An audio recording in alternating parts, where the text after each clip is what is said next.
Okay, hi Juniper, how are you? Hello there. I'm doing well.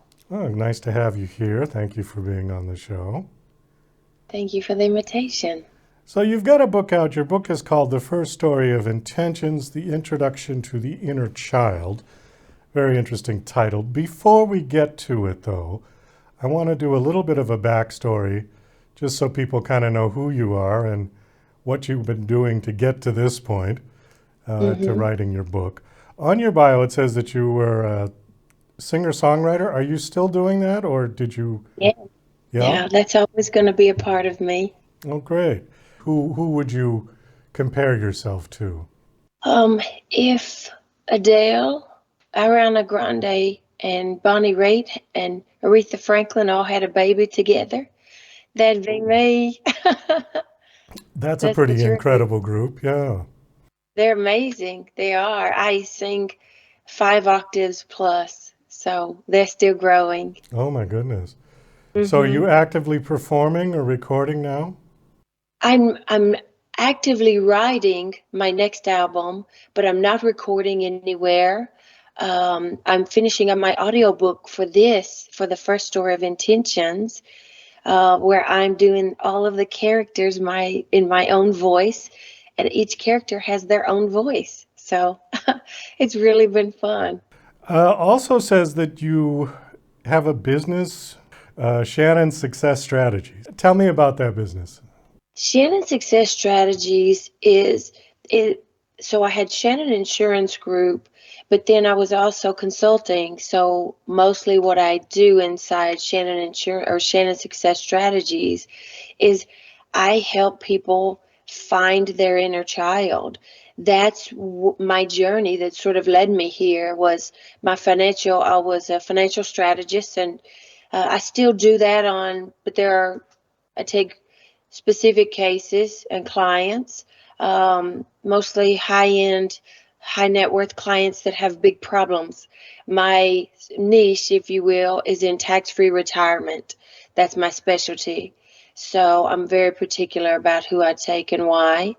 Um, but for Shannon Success Strategies, it started out as consulting in finance and grew as I was evolving and healing my own inner child, traveling the world for 7 years. I opened Shannon Success Strategies and started consulting. And it's amazing how I found so many people that are, they're brilliant in their work life, but something's missing inside. They lost their joy and their passion for what they're doing, and I reignited them to their inner child so they could reignite their passion not only for themselves but everything around them.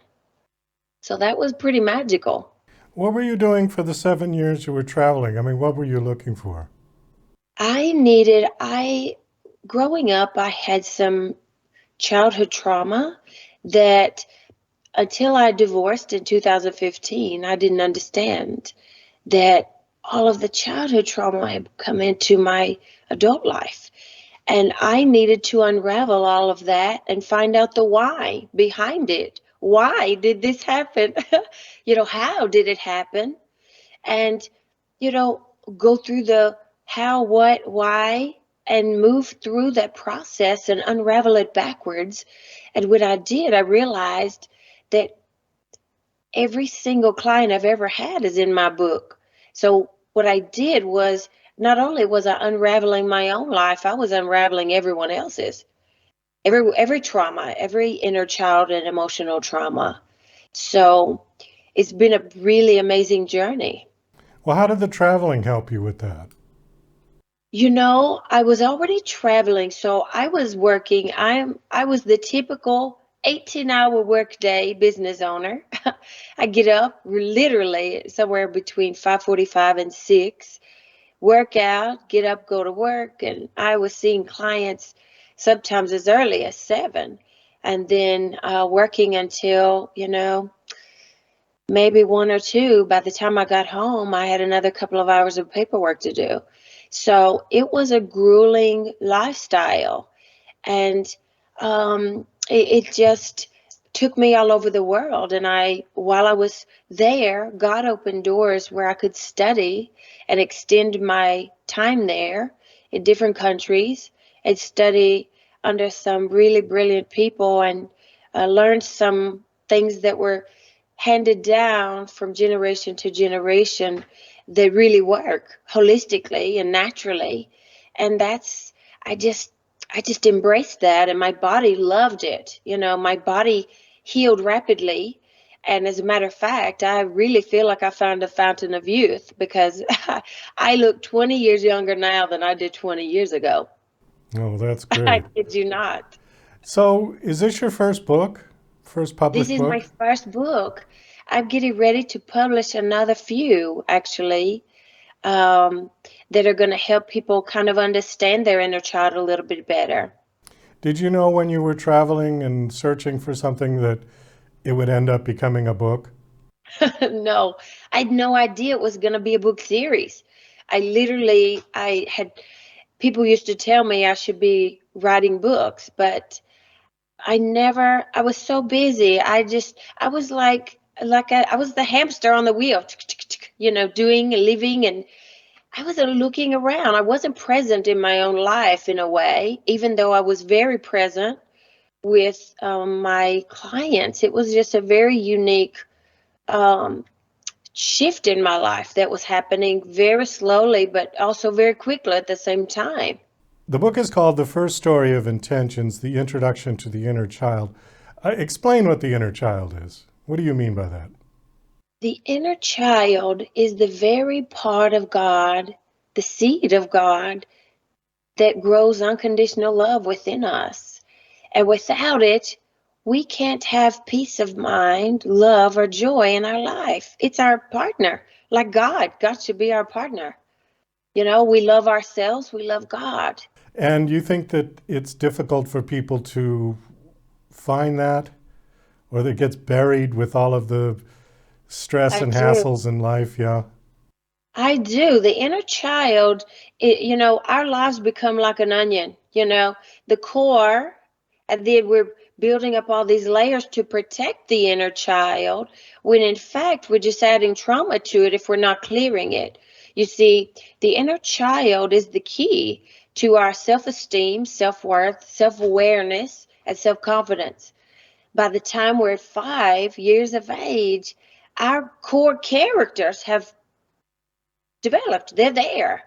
Everything that happens after that, Douglas, we're either adding to our self esteem, self worth, self confidence, and self awareness, or we're taking it away. And it's damaging how we feel about the whole entire essence of the self. And that affects everything, absolutely everything in our life, even our professional, our business. It affects our ability to love and receive love. You see, this is an easy way to describe the inner child. Without it, it's like saying, I don't, someone could say to you, Douglas, I have $1. Do you? Okay. Well, if you have $1, you can trade it for 4 quarters. I could buy something for you, Douglas, or buy something for someone else.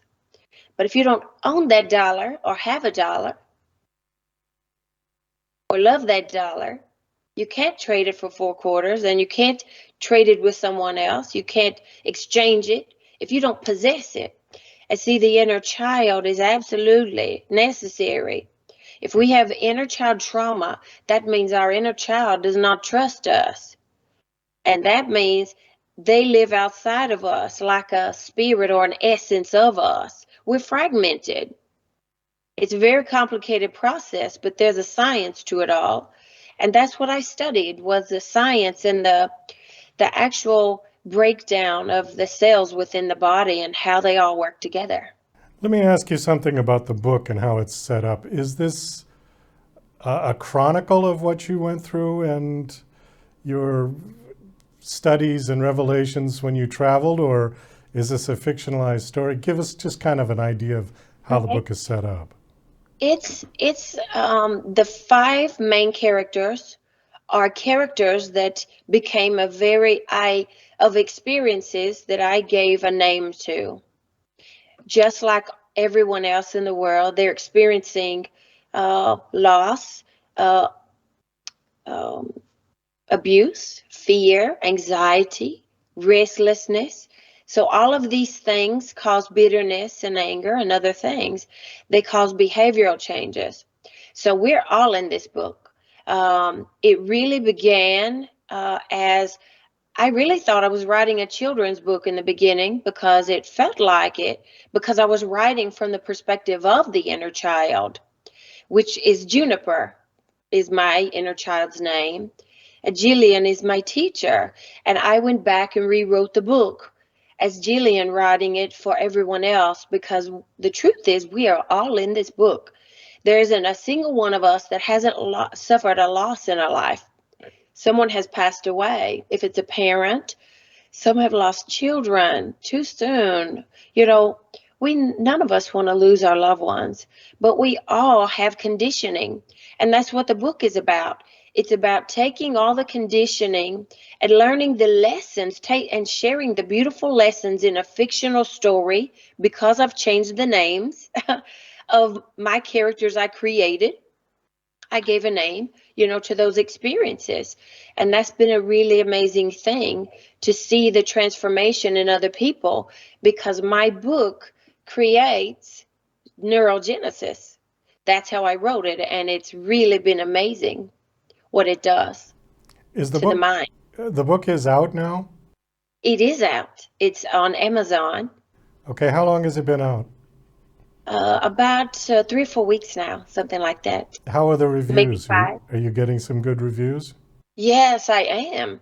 I am. We did 3 different case studies before we put it out because the first one, we had 100%. So my intention in writing the book was to, while the reader is consciously reading this fictional story of these two beautiful girls, one age 3 and one age 5. Sarah, age 3 represents the subconsciousness, the heart, and the inner child. While Cindy, age 5, represents the consciousness and the conditioned adult. So as you read their story and it unfolds, you're checking. The way I wrote it is you're saying, is that true? And your subconsciousness says, yes, it is, or your inner child says, you're checking. I'm distracting the logic long enough to get to the emotional center just for a second, little bits at a time, to the amazing expansion in the book. So it's really a journey. You're really, truly taking a journey inside yourself while you're reading the book. Well, I think on that, we're going to have to wind this down. We just ran out of time. Thank you so much for coming on the show. Thank you very much for having me. Do you have a website you want to give out? I do. It's juniperjillianjoy.com. And there's information about the book and where people can buy it on the website? Yes, or they can follow me on social media at author Juniper Jillian Joy, and just all of my social medias are exactly the same. So at author Juniper Jillian Joy. Just Okay. follow me and see more. Juniper, thank you so much for coming on the show and best of luck with the book. I hope it does well. Thank you for having me.